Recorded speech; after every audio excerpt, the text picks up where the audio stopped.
With the NHL draft just a day away, there's almost a guarantee that one team will take a gamble on a prospect, selecting them higher than expected. We see this occur almost every year, and one of the most recent examples of this occurred back in 2019. With the 6th pick in the draft, the Detroit Red Wings select from Mannheim of the DEL, Moritz Seider. You can hear the reaction here in this arena. The fans' and Mo's reaction quickly became one of the most memorable moments of that year's draft. Moritz Seider was described by scouts as having exceptional defensive awareness and elite decision-making. Cam Robinson from Dobber Prospects summarized scouts' thoughts perfectly when he specifically stated that Seider is, quote, an athletic piece of clay just waiting to be molded into a work of art. Most scouts knew that Bowen Byram would be the first defenseman taken off the board, but who came after him is what many wondered next. Seider was ranked 6th amongst European skaters by NHL Central Scouting, being placed below other defensemen such as Victor Soderstrom, Ville Heinola, and Philip Broberg. 2 of the 3 above him were speculated to be the second defenseman off the board. Seider was projected by most to be a mid-first round selection, being seen in most mock drafts in the 15 through 19 spot, but Red Wings' newly hired general manager Steve Yzerman had other intentions. He knew Seider was his guy, and after building a championship foundation in Tampa Bay, he was confident that his first ever selection would be both a splash and an impactful one. After a few attempts to move down, Yzerman and the Red Wings ended up selecting at number 6, taking the 6'3" defenseman and taking the league by storm. Seider was stunned, stating, quote, "It's insane, I can't explain it," but Yzerman could, stating, in our opinion, he was one of the top defensemen in the draft. Steve was confident in his guy. He believed in Seider, and just 2 years later, when he would play in his rookie season, Seider and Yzerman proved everyone right, as Mo would take home the Calder Trophy, being named Rookie of the Year. Since then, Seider's continued showing flashes of excellence, but as for Yzerman, some of his other picks haven't gone exactly to plan. See, he was lucky that reaching on Seider ended up paying off, as other GMs aren't as lucky. Take Glenn Sader, for example. He had some hits, like every general manager does, but his one selection back in 2010 was so confusing that even the analysts were shocked.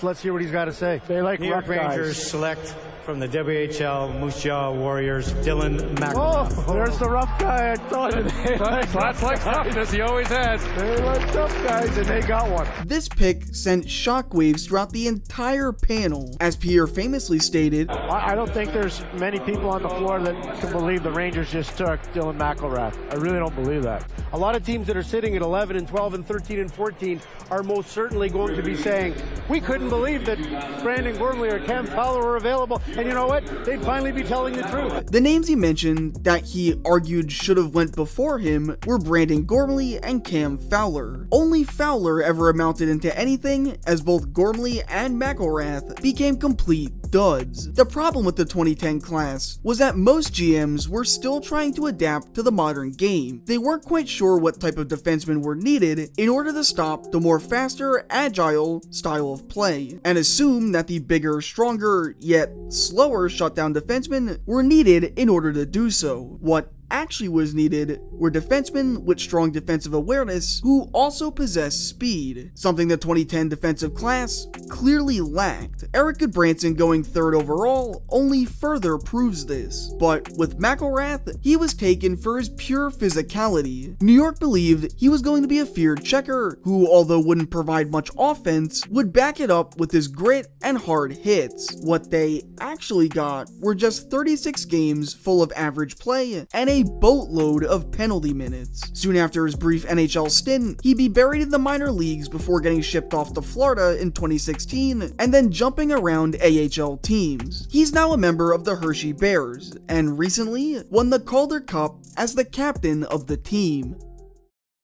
The entire 1974 draft was absolutely bizarre, as the events that occurred make for some of the funniest stories to tell. We'll be talking about two major moments, with one being more well known than the other. We'll get the big one out of the way first and talk about the notorious 183rd pick of that year's draft. The old process of the NHL draft was slow and boring, but some could argue this was for good reason. The league didn't want their rival league, the WHA, to know who was being selected, but most GMs dreaded this process, and in protest of it, Buffalo's general manager Punch Imlach decided to have some fun. He ordered his PR director Paul Wieland to create a fictional player, and thus Taro Tsuchimoto from the Tokyo Katanas was born. Imlach wouldn't acknowledge the pick afterwards until training camp of that year, where the team would list Taro on the training camp roster and even gave him his own stalls. Once Commissioner Clarence Campbell found out about the hoax, he wouldn't find it particularly funny, and changed Buffalo's pick to invalid claim, failing to acknowledge the draft pick. Even as of today, some websites, including Hockey Reference, completely skip over the 183rd pick, but some fans of the Sabres are still anxiously waiting for the arrival of the legend that is Tsuchimoto. The second story from the same draft has perhaps one of my favorite all-time analogies. For those who know me outside of YouTube, you'll know I'm a huge fan of Big Brother and Survivor, and for this second tale, 3 NHL teams battled it out Survivor style to see who could outlast the others. Back in the 1970s, the draft lasted as long as teams wanted it to, going on until the final team called it quits. So you could realistically keep drafting until you tap out. And during the 1974 draft, the Islanders, Rangers, and Capitals all competed for individual immunity.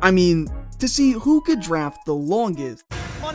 The Islanders would last until round 19, and the Rangers until round 23. The Capitals would outlast the rest, making their final and sole selection in round 25. The funniest part about all this, however, is that even after staying an additional 3 hours, only one player that was drafted within those extra rounds ever played in the NHL. That man was Warren Miller, who initially didn't even choose to play in the NHL, instead opting to play in the WHA. This once again proves that sometimes it's not the quantity of picks you have, but rather the quality of picks you're able to make. Today's video has showcased a handful of teams' questionable decisions, with some paying off and others not so much. But what if one team didn't pick anyone at all? Clearly that's never happened before, right? During the early 1980s, the St. Louis Blues became your average middle-of-the-road team. They weren't bad enough to get a top 3 pick, yet also weren't good enough to qualify for the playoffs. And even when they did, it was more so due to the playoff format, allowing them in by default. They'd never make much noise, even after making it to the dance, and ownership soon began wanting nothing to do with the team itself. Ralston Purina issued a statement saying it was looking to get out of the hockey business and warned that if an agreement couldn't be made to sell the team to a local buyer, that they would move the team to Saskatoon. Upon hearing the news, John Ziegler begged the company to find a local buyer, as he wanted the team to remain in St. Louis. In May of that year, the NHL would vote 15-3 against the sale to Saskatoon, and because of the result, Ralston Purina would completely shut down all operations and would also do the unthinkable.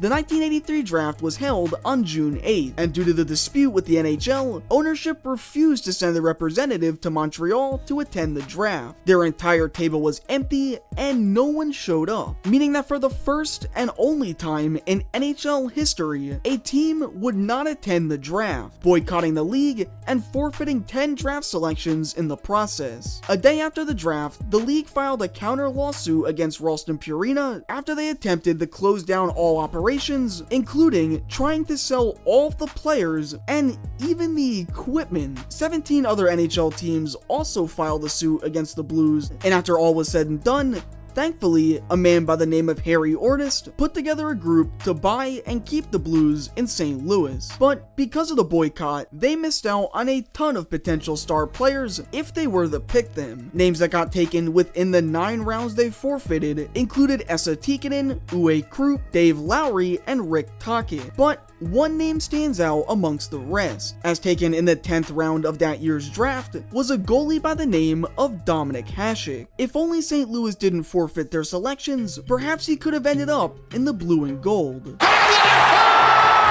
he checked Ryan Savage and